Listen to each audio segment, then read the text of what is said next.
Sir என்னோட document registration பண்ணுறதுக்கு registrar office போகிறேன் சார். அதில் சப் ரிஜிஸ்ட்ரார் வந்து என்னோட டாக்குமெண்ட் வந்து ரிஜிஸ்டர் பண்ணுறதுக்கு, பதிவு பண்ணுறதுக்கு மறுக்கிறாரு.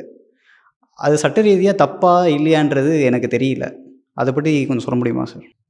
இப்போ நீங்கள் கேட்ட கேள்வி என்ன அப்படின்னா, நீங்கள் ஒரு லேண்டை வாங்குறீங்க, இல்லை விற்கிறீங்க, அதை ரெஜிஸ்டர் பண்ண போகணும். அப்போ ரெஜிஸ்டர் பண்ண போகையில் சப் ரெஜிஸ்டர், அப்போ அங்கே ரெஜிஸ்ட்ரேஷன் டிபார்ட்மெண்ட்டில் சப் ரெஜிஸ்டர் தான் ஹெட் ஆஃப் த ஆஃபீஸ். அவர் சப் ரெஜிஸ்டர் வந்து நீங்கள் எக்ஸிக்யூட் பண்ணிட்டீங்க, 2 பேருமே கையெழுத்து போட்டிங்க. இப்போ லேண்டுன்னு வச்சுக்கோங்களேன், பையர் அண்ட் செல்லர் கையெழுத்து போட்டாச்சு, எக்ஸிக்யூஷன் ஆயிடுச்சு. அவர்கிட்ட போய் ப்ரெசென்ட் பண்ணுறீங்க.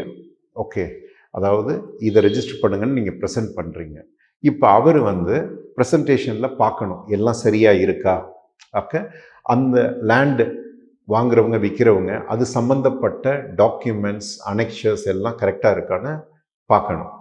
இப்போ பார்த்துட்டு அவர் ரெஜிஸ்டர் பண்ணணும். இப்போ உங்கள் கேள்வி என்னன்னா, ப்ரெசன்டேஷன் பண்ணிட்டீங்க, எக்ஸிக்யூஷன் நடந்துருச்சு, ப்ரெசன்டேஷன் கொண்டு போய் கொடுக்குறீங்க, ஆனால் ரெஜிஸ்ட்ரேஷன் என்னது ஆகலை.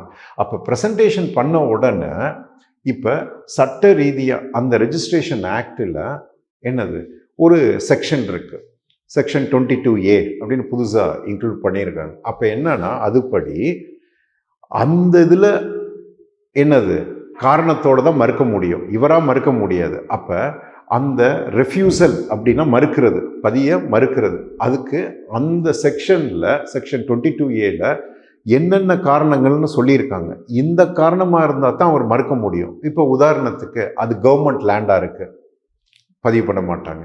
இல்லை அது வந்து ஹெச்ஆர்என்சி கோயில் நிலமாக இருக்குது, அப்போ பதிய மாட்டாங்க. அது வந்து ஒரு வாட்டர் பாடிஸாக இருக்குது, என்னது பதிய மாட்டாங்க. ஸோ இந்த காரணங்களாக இருந்துச்சுன்னா he May refuse to register. அப்போ அந்த ரெஃப்யூசல் டு ரெஜிஸ்டர்னு தனி செக்ஷன் இருக்குது, அதில் ஒரு காரணத்தோடு தான் ரெஃப்யூஸ் பண்ணணும். ஓகே, இல்லை இந்த ரெஃப்யூசலில் வரல, அப்போ என்ன பண்ணுன்னா சில டாக்குமெண்ட் உங்கள்கிட்ட இல்லை, சரி நீங்கள் போய் இந்த டாக்குமெண்ட் வந்து வாங்கிட்டு வாங்க, மற்றதெல்லாம் கரெக்டாக இருக்குது அப்படின்னா உங்கள் டாக்குமெண்ட்டை பெண்டிங் டாக்குமெண்ட்டை போட்டு உங்களுக்கு கால அவகாசம் அவர் கொடுப்பாரு, நீங்கள் போய் அதை வாங்கிட்டு வாங்க, அது வரைக்கும் பெண்டிங் இருக்கட்டும், நீங்கள் அதை கொண்டாந்து கொடுத்த உடனே ஐ வில் ரெஜிஸ்டர். அப்போ நீங்கள் சட்ட ரீதியாக ஒரு டாக்குமெண்ட்டை கொண்டு போய் ப்ரெசென்ட் பண்ணோட சப் ரெஜிஸ்டர் ஹேஸ் 2 ஆப்ஷன்ஸ். ஒன்று ரெஃப்யூசல் பண்ணணும், இல்லை பெண்டிங் போடணும். இப்போ இது இல்லை அப்படின்னா ஹி ஹேஸ் டு ரெஜிஸ்டர். புரியுங்களா? அப்போ இந்த ரெஃப்யூசலுக்கு சட்ட ரீதியாக காரணமாக இருக்கணும். சப்போஸ் அவர் ரெஃப்யூசல் அப்படின்னு கொடுத்தாருன்னா அதை தூக்கிட்டு நீங்கள் கோர்ட்டுக்கு போகலாம்.